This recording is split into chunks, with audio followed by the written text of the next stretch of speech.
Este é um dos maiores berçários de orquídeas do país. Cerca de 80 mil mudas saem daqui por mês para produtores de todo o Brasil.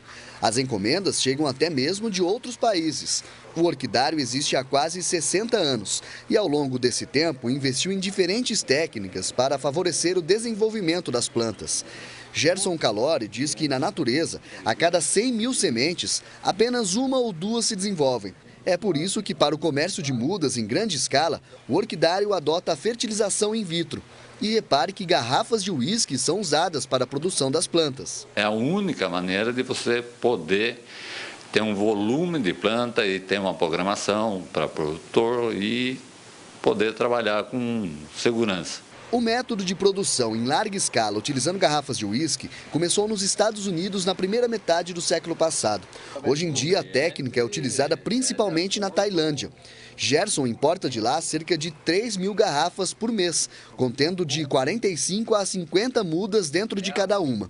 O restante da produção vem do próprio orquidário, que no lugar de garrafas de uísque, utiliza vidros de palmito. Aqui a gente facilita um pouco o serviço nosso, com esse spot maior, certo? Para ter um volume e sem dificuldade.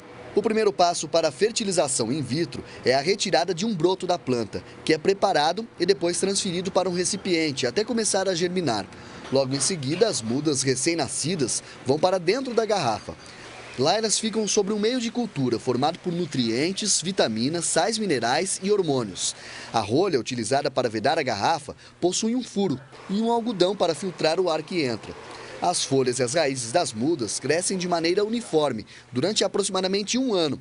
O local onde ficam as garrafas ou vidros de palmito tem a temperatura e a iluminação controladas.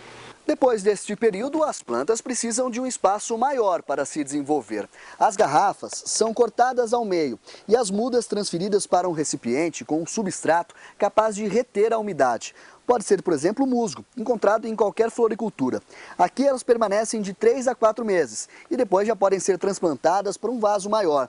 Dependendo da espécie, as orquídeas começam a florir em aproximadamente 1 ano e meio. Como a prioridade do orquidário é vender as mudas, na maioria das vezes a própria garrafa é entregue ao produtor, que fica encarregado pelo restante do processo.